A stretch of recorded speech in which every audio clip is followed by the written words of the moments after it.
Hello everyone. In today's lecture, we'll try to solve some of the important problems on direct sequence spread spectrum. So this is the first problem. So the problem statement is like this. The SNR required at the detector to achieve reliable communication in a direct sequence spread spectrum communication system is 13 decibel.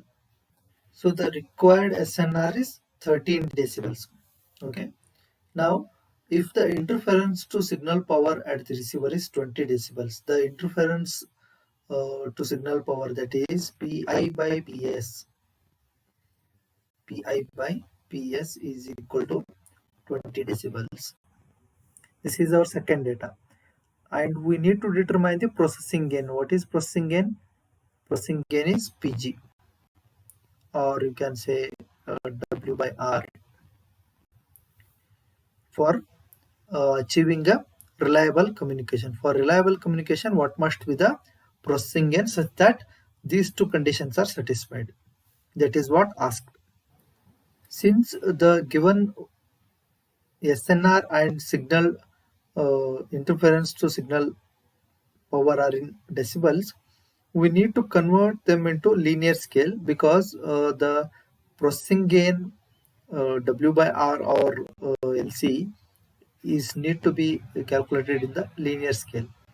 So first, let me consider Pi by Ps in decibels, which is 20 dB. So in decibels, you know that 10 log of the linear quantity. So given in decibel, that's why you can substitute. This equation is equal to 20 decibels. If we want Pi by Ps, then it will be anti-log of 20 by 10. So this 10, 20 by 10, anti-log of the value.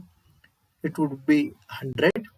Similarly, signal to noise ratio required is in decibels, 10 log SNR, which is equal to 13 dB. So SNR in the linear scale, if we want, divide this 10, then apply anti-logs. So you will get SNR is equal to 20. Now, already we have learned some of the equations. From that, one of the manipulated form of uh, processing gain equation is this one. I'm not going to explain the equation in detail, but if you have given with interference to signal power and signal to noise ratio, then you will be able to calculate processing gain using this equation. This is derived from the previous equations which you have studied, I hope. So using this, what you can calculate? We can calculate the LC. So I have derived also here. So this would be 1 by 2 Pi by Ps is 100 and SNR is 20. So you will get LC as equal to 1000. So this is the processing gain required to achieve the particular interference margin, that is 20 decibels. So 20 decibels interference margin is achieved if at all you are using a processing gain of 1K. So this is about the first problem. Coming to our second problem, here you can see, suppose we require an EB by I naught in decibels is equal to 10 dB to achieve reliable communication. What is the processing gain that is necessary to provide an interference margin of 20 decibels? So interference margin required is again 20 decibels.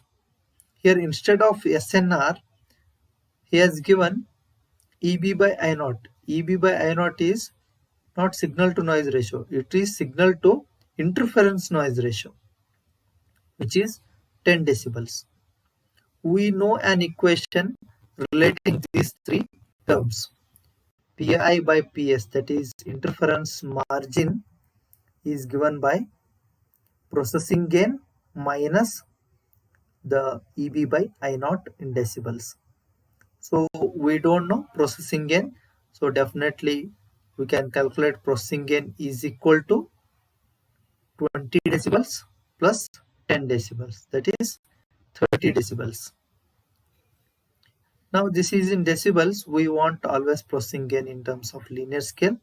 So applying the anti-log, that is, first we'll write processing gain is equal to 10 log W by R, which is 30 decibels. Then W by R will be anti-log of 30 by 10, which is 1000, which is your processing gain LC. Coming to the next problem. So here direct sequence spread spectrum is designed so that the power ratio PR by PN at the intended receiver is 10 to the power minus 2. So given that PR by Pn is equal to 10 to the power minus 2, this is the power ratio required. If the desired value of EB by N0 is 10, here you can see EB by N0 is 10. For the acceptable performance, we need to determine the minimum value of the processing gain. Again, we need to calculate LC, that is processing gain. Correct? So for that, we have considered EB by N0 equation. What is EB by N0? Signal to noise ratio, that is AWGN noise. Here AWGN noise is considered. Instead of interference noise, N0 means AWGN noise. So what is EB? EB is the energy of the bit or the signal you are transmitting, 1 bit energy. So it can be given by power multiplied by time. Correct? So that is what we have done. But we also know that there is an equation LC is equal to TB by TC, which is equal to W by R. So using this, if I write TB, which I will be able to write LC into TC. LC into TC. What is TC? It is 1 by W. So TB can be written in this way. Correct? That is what has been substituted over here. That's why let me rewrite these equations here. EB by N0 is equal to PR TB by N0, which is nothing but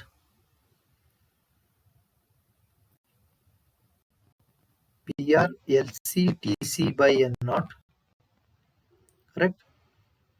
Which is equal to PR LC W into N0,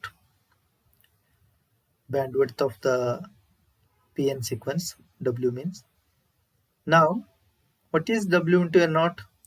W into N0 is nothing but your noise power. It is noise power. So, what you can write now, PR by PN into LC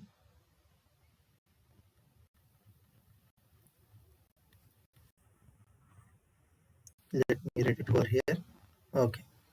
EB by N0 is equal to PR by PN into LC. This implies if you want LC, that is processing gain, what you can do?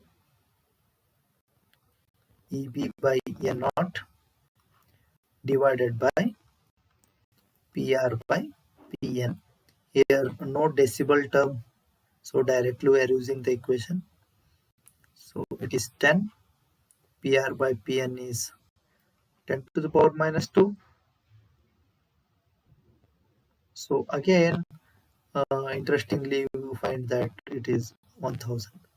Processing gain is 1000. The meaning of this processing gain you need to remember is, if your signal is having 1 millisecond of bit interval, then you will have 1000 chips in that interval. That is PN sequence what you generate will have thousands of possible on-off sequences. It might be 0011 like that, the random sequence whatever you generate. Okay, that's all for today. In the next session, we'll solve few more problems on the direct sequence spread spectrum and related concepts. Thank you.